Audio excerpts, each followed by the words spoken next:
to be with my three good companions, just my rifle, pony and me. Microciné, bonjour ou bonsoir, ça va dépendre de l'heure à laquelle vous allez découvrir cette nouvelle vidéo. Alors aujourd'hui nous recevons un écrivain de cinéma. Pourquoi? Parce que ce livre, j'espère que je le montre bien, voilà. Et c'est écrit exactement. Alors le titre du livre c'est L'attrait des toilettes. Donc plus sommairement, voilà, on va parler des toilettes au cinéma. Je le synthétise grossièrement, bien évidemment. C'est édité chez Yellow Now dans la collection côté cinéma motif. Et donc, c'est écrit par Gabriel Bortsmeyer. Et juste avant de savoir s'il va bien, je voudrais juste au moins le présenter. Il vous enseigne le cinéma, l'audiovisuel, la littérature en classe préparatoire. Alors, vous faites partie d'une revue assez importante me concernant, qui s'appelle la revue en ligne, qui s'appelle Débordement, et que vous pouvez trouver dans le descriptif de la vidéo d'ailleurs. Et vous avez collaboré aussi à d'autres organes critiques comme Vacarme, Trafic ou La Furia Humana. Et puis après des travaux autour de nuages entre figures esthétiques et configurations poétiques, je pense au livre Le peuple précaire du cinéma contemporain, édité chez Herman en 2020. Vos écrits les plus récents ciblent les points de contact entre production cinématographique et enjeux écologiques en traversant des corpus allant des studios Ghibli ou Marvel à Jason Kay, Werner Herzog et Lav Diaz. Voilà, comme ça, je ne dis pas trop de bêtises. Et vous êtes là pour nous parler de ce bouquin, L'attrait des toilettes. Comment allez-vous? Merveilleusement bien, merci. C'est les vacances. C'est les vacances et il fait chaud. il fait vraiment chaud pour le coup. Première question très très simple, hein, bien évidemment, qui est très bateau, mais en même temps, ça nous permet d'entrer dans le vif du sujet. Pourquoi ce livre? Qu'est-ce qui... Alors, il y a plusieurs raisons, j'imagine. Il y en a une d'ailleurs qui est très sympathique, mais on va peut-être... Enfin, à vous de choisir. Mais c'est vrai, pourquoi, à ce moment-là, vous êtes posé la question en disant qu'il se passe des choses dans ces toilettes? On peut en parler. Oui, non, bah, comme vous le rappelez, ouais, il y a plusieurs raisons. Il y en a trois, on va dire, enfin trois principales. Et sûrement plein de choses inconscientes que j'ai travaillées et que je n'ose développer. Mais non, la première, c'est ouais, par rapport à mes recherches sur l'écologie et le cinéma, c'est le propos académique, on va dire, de ce travail. Ça faisait longtemps que je travaillais sur les questions de comment le cinéma révèle ou déforme ou permet d'avoir une perspective écologique. Comment le cinéma permet de nous renseigner sur notre situation environnementale, on va dire.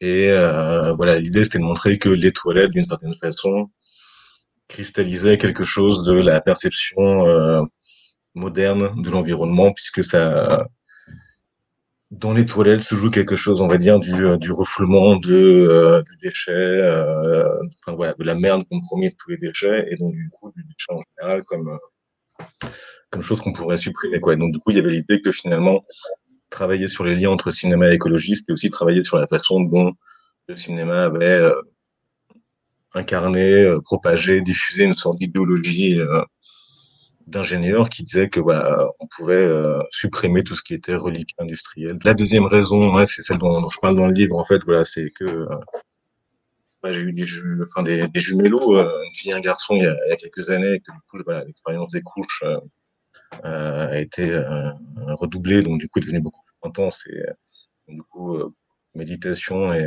voilà, une sorte de plonger sur ces amas de pertes, et donc du coup, voilà, du coup, on vient sur le rôle des toilettes, on va dire, dans la formation de l'imaginaire de l'identité dans l'enfance et donc aussi dans une société. Donc du coup, voilà, si vous voulez, mes enfants m'ont un peu suggéré finalement de travailler sur les toilettes dans la mesure où finalement ça renvoyait à des fondements sociaux. Et la troisième raison, c'est que c'est marrant, on va dire, quoi. Enfin, ouais, c'est très clairement marrant parce que finalement, voilà, il y avait aussi l'idée de travailler sur un objet non noble ou ignoble ou en tout cas infâme. Voilà, finalement, la plupart des gens à qui j'ai suggéré ce livre, L'attrait des toilettes, c'est une sorte de mélange moins bien dosé de blagues et de concepts. Mais voilà, il y avait aussi cette tentative, si on veut, de mélanger la prose académique et la prose humoristique à travers, comment dire, analytique et scientifique les plus érudits, et en même temps l'objet qui généralement est associé à la dérision, à des choses de plaisir transgressif. Mais à partir de quand les cinéastes ont commencé, pardonnez-moi, j'ai une petite extinction de voix, j'en suis désolé, mais Ok. à partir de quand les cinéastes, vous en parlez dans le livre, hein, dès le début d'ailleurs, ont commencé à utiliser cet endroit comme réellement un motif cinématographique? Est-ce que c'était depuis le début, on va dire, je le dis de manière grossière, le début du cinéma, donc le 19e siècle, ou ça a pris beaucoup de temps? Alors bon, là, j'imagine qu'un historien ou une historienne connaissant très bien les archives du premier cinéma pourra peut-être avoir des éléments de réponse que j'ai pas. Après, bon, moi, la scène dont je parle, c'est celle de Psychose qui précède, voilà, enfin qui initie la scène de la douche, puisque voilà, avant de faire couler de l'eau sur elle, Marion tire la chasse après avoir englouti dans la cuvette avec laquelle elle avait fait ses comptes qu'elle devait, voilà, par rapport à l'argent qu'elle devait restituer à son patron, quoi. Et bah, pour moi, c'était les premières toilettes où il y avait à la fois l'action, enfin, le fait de tirer la chasse, le spectacle, sinon de l'abîme, en tout cas du moins de la cuve, et en plus le son. Voilà, parce qu'auparavant, dans l'histoire du cinéma, on trouve une image discrète de cuvette. L'exemple que moi j'avais pris, c'était la foule d'or, ou de manière tout à fait anecdotique, comme une sorte de détail réaliste, plus que comme on a une sorte de toilette qui passe au fond du, enfin qui passe, reste au fond du plan dans un plan de la foule de Vidor, mais on a aussi, voilà, à la fin du dernier des hommes du Murnau, on a du personnage comme homme pipi, mais finalement, ouais, ça fait pas une sorte de toilette aussi centrale, aussi, on va dire, gravitationnelle que les toilettes de Psychose. Voilà, ne reste à l'écran que quelques secondes, mais finalement, ont une sorte de rôle matriciel dans la scène qui va suivre. Voilà, finalement, c'est en la chasse que Marion prépare son propre sort funeste, quoi. Et est-ce que, je veux dire, est-ce que ces motifs-là, pour le coup, dans le cinéma américain, j'entends bien, est-ce que ces Hum, motifs-là, dans le cinéma américain, très vite, ont été des éléments de mise en scène importants chez les cinéastes? Est-ce que très très rapidement, il y a eu cet intérêt-là? Bah ouais, non, il y a tout un chapitre effectivement sur le cinéma américain, hein, dans le livre, parce que justement, moi, avec l'idée que, bon, preuve que Psychose a été vraiment l'un des films charnières de toute la modernité, en particulier du Nouvel Hollywood et de tant d'autres choses. Et voilà, l'idée c'était de voir, à partir de ce moment-là, en quoi ça sert de marqueur, si vous voulez, ouais, d'étendard de rupture, ou en tout cas de signe d'une sorte de basculement de la position de voyeur ou des choses comme ça. Et donc du coup, oui, voilà, c'était de voir à partir de là comment la figure se disséminait. Et donc du coup, le premier cinéaste le plus évident, c'est Kubrick. Les toilettes apparaissent à partir de enfin, donc le premier film où il y a des toilettes chez Kubrick, et dans Lolita en 62, donc 2 ans après Psychose. Et après, bon, ça revient pas dans tous les films. Sinon, à la place, il y a des bains à la place des toilettes. Mais sinon, voilà, les toilettes dans Full Metal Jacket, ou le soldat suicide après avoir tué son sergent, ou les toilettes dans Shining, là que Jack Nicholson a l'apparition du spectre de son prédécesseur qui l'invite à aller assassiner sa femme.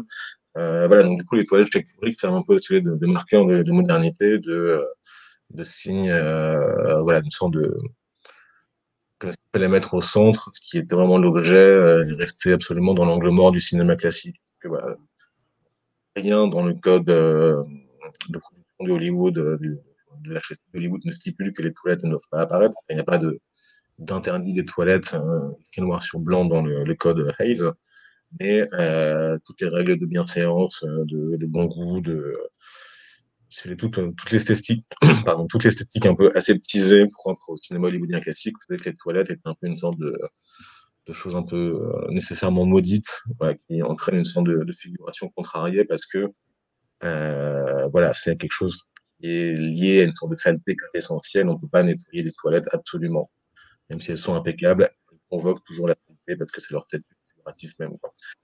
C'est-à-dire qu'à partir de là, finalement, l'introduction des toilettes dans le cinéma américain était aussi une sorte d'irruption, justement, d'une sorte de chose de tâche qui allait maculer, qui allait salir, qui allait un peu, voilà, dire un peu le trouble du nouvel Hollywood particulièrement. Donc, voilà, ça c'est bien aussi de reprendre des thèses inconnus sur le nouvel Hollywood comme cinéma du soupçon et du trouble, quoi. Mais voilà, la citation la plus belle, la plus évidente de Psychose voilà, c'est dans Conversation secrète de Coppola, dans la scène Mm. où Jackman, à la fin, voilà, appuie sur la chaise d'eau des toilettes d'hôtel où il pense qu'un meurtre a eu lieu. Et voilà, le sang sort, gicle partout et remplit la salle de bain. Et donc, du coup, voilà, c'est une manière de dire finalement. Psychose, c'est un film sur le voyeurisme aussi, et que bon, ce personnage-là de Gene Hackman dans Conversation secrète est un voyeur, un professionnel, un spécialiste de la mise sur écoute. Et finalement, voilà, mettre les toilettes au centre, c'est annoncer totalement la perturbation du voyeurisme propre au cinéma classique, mais qui n'est thématisé qu'au moment où il s'écroule, finalement. Est-ce que le motif Pardonnez-moi, je Ouais, vous je ai t'en prie, interrompu. Non, j'allais juste légèrement rebondir sur le rapport de l'utilisation de ces lieux comme motif, le ouais. rapport avec la structure du récit. Est-ce qu'il y a un lien dans les films évoqués, parce que vous en parlez un petit peu, je crois, dans le premier chapitre, le fait que ça peut, vous dites, salir le récit. C'est le mot Mhm. exact. Est-ce qu'il peut y avoir un lien dans la construction du récit? Est-ce que ces lieux parfois sont utilisés comme tels? Encore dans le cinéma américain, bien évidemment. On reste encore dans le cinéma américain. Bah, dans le cinéma américain, justement, ouais, à part Kubrick, où justement les toilettes sont le lieu de la bascule, hein, vraiment, hein, voilà, le suicide, la folie dans Shining, ou finalement, le début du divorce, enfin, la séparation virtuelle qui s'annonce dans Eyes Wide Shut, au début, lorsqu'elle se lève des toilettes. Mais sinon, après, non, il n'y a pas de. Pour moi, c'est plus une sorte d'étendard discret, enfin, au moins discret. Mais comme bouleversement narratif au sein du cinéma américain, c'est assez peu fréquent, sinon peut-être chez des cinéastes comme les frères Farrelly, où il y a toujours une sorte de. Ou dans le teen movie en général, où il y a toujours une sorte de passage par la casse-toilette comme épreuve de la castration symbolique. Hmm. Voilà, comme figure qui revient comme ça, comme lieu rituel. Mais voilà, en soi, c'est pas un lieu qui va servir de changement d'intrigue. On le voit beaucoup dans le cinéma d'action. Enfin, ils n'ont pas en soi une sorte de fonction de bifurcation narrative ou de choses comme ça, quoi.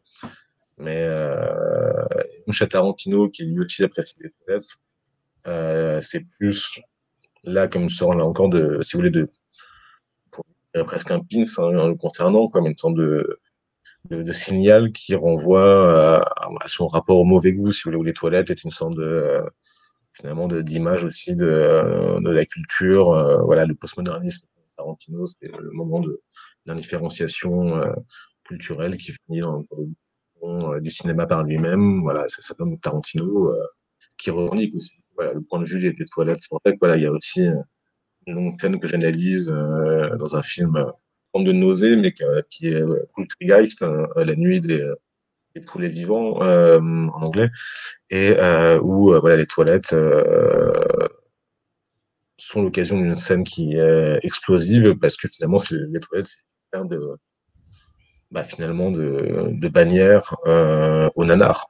Est-ce que vous pouvez nous présenter comment vous avez défini la structure du livre? On en a un petit peu parlé avec le cinéma américain, mais dans l'ensemble, comment vous avez approché ce sujet-là?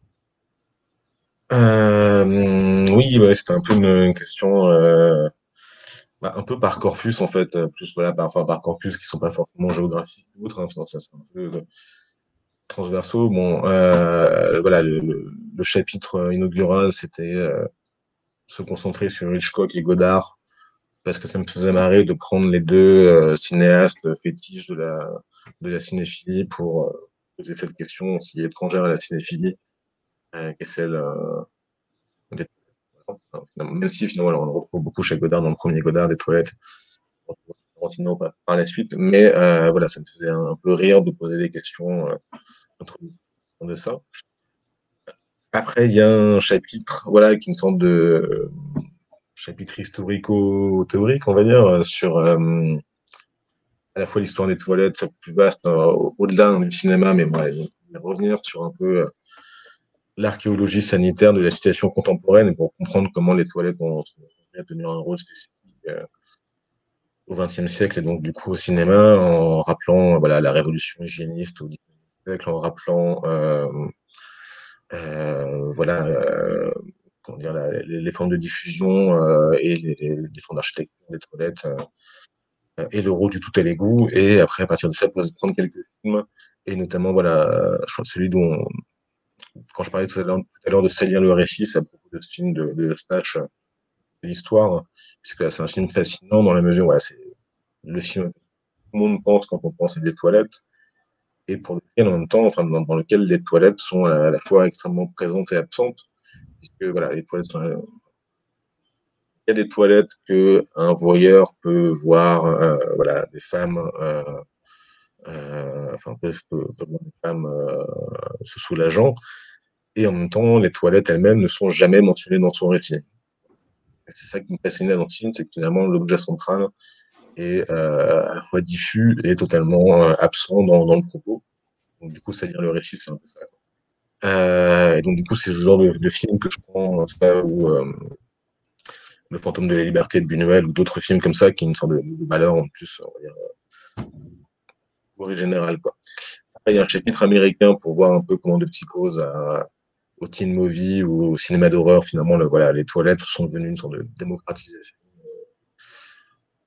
Et qu'est-ce que ça dit, une certaine tendance du postmodernisme américain, quoi. Après, il y a un chapitre sur plutôt la question du rapport entre toilettes minoritaires. Comment finalement, voilà, dans l'histoire moderne en particulier, voilà, il y a une sorte d'association des toilettes d'une part à la pauvreté. Bon, là, j'ai pris comme exemple le petit bus dans La Guerre des boutons, qui n'était pas le film le plus emblématique, on va dire, du peuple, mais c'était de montrer comment les toilettes avaient servi voilà, de lieu de placardisation pour des identités sociales ou sexuelles. Et comment, du coup, de ce fait, les toilettes étaient devenues aussi moyen de revendiquer d'autres formes d'identité. Voilà, c'est pour ça que j'analyse beaucoup les films de Tsai Ming-liang ou de Rodriguez ou d'autres films moins connus mais aussi géniaux. Voilà, sur qui s'appelle Les damnés de l'égout. C'est du coup en référence comment finalement la question de la pauvreté ou en tout cas de la mise à l'écart se retrouve dans ce cinéma-là, quoi. Et le dernier, c'est plutôt la question inverse. Moi, le premier chapitre, c'est Histoire de trou, et donc du coup, le dernier, bah, forcément. Et donc du coup, c'est de voir comment finalement, en particulier dans le cinéma soviétique et post-soviétique, les toilettes deviennent une sorte d'image de l'histoire du monde, quoi. C'est comme si, voilà, finalement, les toilettes sont l'image ultime, une sorte de memento mori civilisationnel. Voilà, les toilettes, finalement, sont enfin, c'est des vanités, c'est le lieu sépulcral par excellence, et voilà, le lieu d'où émanent toutes les malédictions. Et donc, du coup, comment, dans certains films, et là, il y a en particulier un que j'adore, il est difficile d'être un dieu de German. Ah oui, Comment oui. finalement les toilettes dedans deviennent la figure, voilà, de cet état de régression fécale universelle auquel se destine l'histoire. Mais Voilà. alors, je me permets d'ouvrir, excusez-moi, je me permets d'ouvrir cette parenthèse parce que le film d'Alexis German, pour celles et ceux qui ne l'ont pas vu, même si je vous explique, même si je vous décris des plans, des séquences, vous n'en croirez pas vos yeux et les oreilles. Si c'est vraiment là pour le coup, oui, je vois très très bien où vous voulez en venir. Quand on finit de lire votre livre, effectivement, on se dit que c'est finalement évident tout ça, mais on n'y a jamais vraiment pensé. Et comme vous l'avez dit dès le début, vous avez un sacré humour aussi, ça vous le permettez, c'est très bien, parce que ça fait passer la pilule, comme on dit. Mais là où je veux en venir, c'est que on s'aperçoit en fait que ce lieu-là, finalement, comment je pourrais dire ça, ça peut définir aussi une condition sociale, ça peut différer aussi une espèce de lutte des classes, ça peut aller très loin. Vous avez cité Les Fantômes de la Liberté, on est en plein dedans. Et là où je veux en venir, c'est que pourquoi, alors là, vous n'en parlez pas vraiment dans le livre, donc là, c'est vrai que je me permets une petite digression, je m'en excuse, mais pourquoi on n'arrive pas à voir ça? C'est pas une évidence. Alors que après avoir lu le livre, on comprend très vite que c'est un instant, c'est un lieu où il y a plein d'enjeux. Voilà, c'est le mot que je recherchais. Il y a plein d'enjeux, que ce soit sociaux, politiques, cinématographiques aussi, économiques. Il y a plein d'enjeux. Pourquoi ça se voit pas? Est-ce que c'est parce qu'on a une idée un peu préconçue de cet endroit-là? Alors bon, déjà, merci pour le sentiment d'évidence. Hein. C'est ce qu'on essaye d'avoir en écrivant, c'est que ça donne l'impression d'évidence. Et par rapport à ce que vous disiez sur les enjeux, donc lutte des classes et guerre des sectes aussi, voilà, ça c'est l'autre grand truc. C'est qu'en plus, voilà, au niveau de la question des toilettes publiques, la question de l'inégalité d'accès et la question plus de la construction du genre, enfin la construction performative du genre à travers la répartition des toilettes. Voilà, il y a tout un truc à écrire. Là, c'est assez drôle, mais au moment, enfin voilà, il y a quelques mois, il y a un bouquin qui est sorti et qui a fait grand bruit, publié par les presses de sur l'histoire des pissotières, justement. Voilà, là encore, le lieu refoulé de l'histoire. Hein. Voilà, il y a une sorte de tournant des toilettes dans les sciences humaines contemporaines, quoi. Pour voilà, faire des toilettes, finalement, c'est une sorte de lieu qu'on occulte plus distraitement que volontairement. La chose fascinante, c'est à quel point toute la formation sociale, quand je parlais des enfants tout à l'heure, bon, voilà, c'est aussi parce que finalement, qu'est-ce qu'on apprend à un gamin par rapport en dehors de la propreté, enfin autour de la propreté, c'est voilà aussi de ne pas avoir un culte objectal pour ces selles. Enfin voilà, c'est comment on apprend à traiter ces déjections corporelles comme si elles étaient des choses absolument extérieures. Et voilà, c'était intéressant. Vraiment, comment cette culture du transit, elle est très très vite intériorisée. Ouais, c'est pour ça qu'il y a cette blague. Le complexe du pot est antérieur au complexe de Deep, puisque voilà, dans le complexe de Deep, c'est super.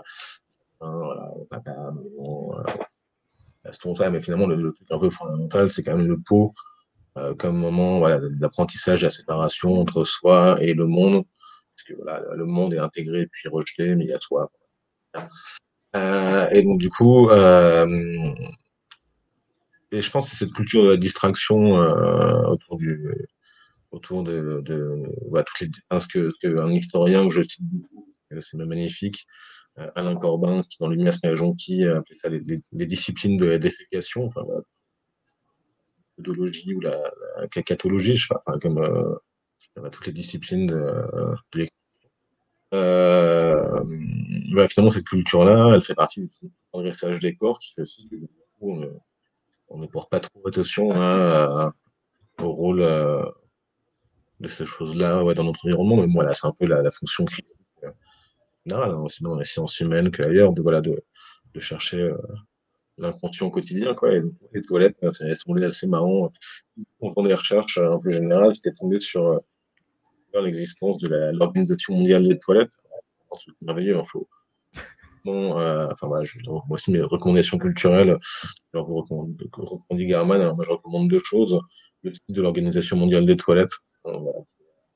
Notamment, voilà, il y a cette explication qui explique à l'échelle d'une vie humaine en moyenne, ça fait à peu près 3 ans dans les toilettes. Voilà, et donc je me suis dit, bon, sur une vie humaine, c'est un bon pourcentage par rapport à la place statistique des toilettes dans l'histoire culturelle. Et voilà, plus séparation. Voilà, c'est cet écart qu'il faut interroger. L'autre truc, c'est pas marrant, c'est Bill Gates, marrant un peu dans le titre, mais voilà, qui pour nous est un peu Monsieur Windows, et qui est aussi Monsieur Toilette. Voilà, il y a souvent un lien entre les deux d'ailleurs, mais enfin, Monsieur Fenêtre et Monsieur Toilette. Bill Gates, depuis qu'il a arrêté de gérer Microsoft, gère aussi une sorte de fondation pour la légitimation des toilettes dans le monde. Donc, du coup, je parle longuement d'un film qu'il a totalement adoubé. C'est une toilette, une histoire d'amour, on va dire merveilleux, voilà, qui est un peu qui est assez lié du coup à cette politique qu'un film très intéressant si on interroge voilà, justement qu'est-ce que c'est que de mettre en place une politique sanitaire et qu'est-ce que c'est le cœur de la société, quoi. La forme de comédie musicale absolument sublime, quoi. Donc, du coup, voilà. Les films, c'est drôle, c'est que ce soit un film de genre et pas du tout mais voilà, un film de genre du cinéma indien qui est le plus frontalement, en tout cas à ma connaissance, la question de que c'est que de réformer d'une société et en quoi réformer une société, c'est vraiment percer quoi. Voilà. Peut-être une histoire d'amour. Magnifique. Je répète, hein, L'attrait des toilettes, c'est édité chez Yellow Now et dans la collection côté cinéma motif. D'ailleurs, dans le descriptif de la vidéo, vous avez un lien, vous cliquez dessus, vous tombez sur la page dédiée à ce livre si vous voulez vous le procurer. J'ai une dernière question. Alors, je ne sais pas si c'est de votre choix ou si c'est le choix de l'éditeur, mais dans la couverture, il y a une photo qui est extrait d'un film génial qui s'appelle The Party de Black Edwards, avec peut-être, pour moi, c'est, allez, on va dire, c'est peut-être la meilleure séquence du film. Il y a la séquence du dîner, mais cette séquence est génialissime aussi. Et alors, si c'est vous qui avez choisi cette petite photo, j'ai envie de vous demander pourquoi ça, parce que là, on est dans un enjeu vraiment plutôt comique. Même ce lieu-là participe à la construction je vais pas dire du gag, mais de la veine comique de ce moment-là. Et donc, si c'est vous qui l'avez choisi, pourquoi cette photo pour représenter le livre? Alors oui, non, c'est l'objet d'une concertation à trois, hein, parce que bon, la personne la personne voit tout et qui livre Yellow Now, c'est Guillaume Blount, proposé différentes couverture, voilà, le choix était très difficile parce qu'il y avait plein de trucs super marrants.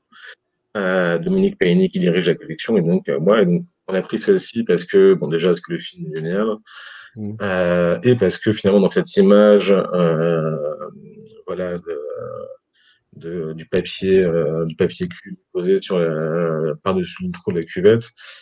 Voilà, le papier, bon, c'est du papier cul, mais finalement, le papier cul, c'est un peu papier bouquin, donc du coup, il y avait aussi une métaphorisation aussi de tout ce discours qu'on jette par-dessus le trou des chiottes, et aussi parce que dans toute la posture de Taylor, il y a cet embarras dont le livre parle, puisque finalement, c'est un livre sur l'embarras social aussi, avant tout. Et sinon, oui, voilà, c'était une manière aussi il y avait aussi une raison, c'est qu'on avait peur que l'attrait des toilettes, il y ait une incertitude et que les gens croient que ce soit l'attrait des toilettes, genre faire sa toilette. Voilà, oui. Il y a cette homonymie en français dont je parle d'ailleurs à un moment dans le livre. Mais donc du coup, c'est pour ça qu'on avait hésité avec l'attrait des chiottes. Je me suis dit que c'était vraiment, mettre un clou sur mon cercueil académique, quoi. Donc du coup, voilà, pour des raisons de vie universitaire, je me suis dit que j'allais éviter ça. Et puis c'est un peu de grandeur peut-être. Et donc du coup, voilà, l'attrait des toilettes pour éviter toute. On a mis au milieu de l'image, histoire qu'il n'y ait pas d'embrouille, quoi. Et parce que c'est un hommage à ce film à jamais indépassable. Gabriel Bortmeyer était là pour nous parler de 0,01% de ce qu'il y a dans le bouquin. Donc c'est pour ça maintenant la curiosité, j'espère qu'elle est assez attisée. Il faut vous le procurer. C'est L'attrait des toilettes, c'est édité chez Yellow Now. Et je sais plus, mais je crois que j'ai oublié de saluer Guillaume Blount pour l'aide apportée à la conception de cette émission. Merci à vous et votre soutien. Ouais, exactement. Écoutez, merci. Je vous en prie, merci à vous et puis vous revenez quand vous voulez. Merci beaucoup. Très bonne journée. Bonne journée. Au revoir. Générique. Arrive in the canyon, that's where I long to be, with my 3 good companions, just my rifle, pony and me.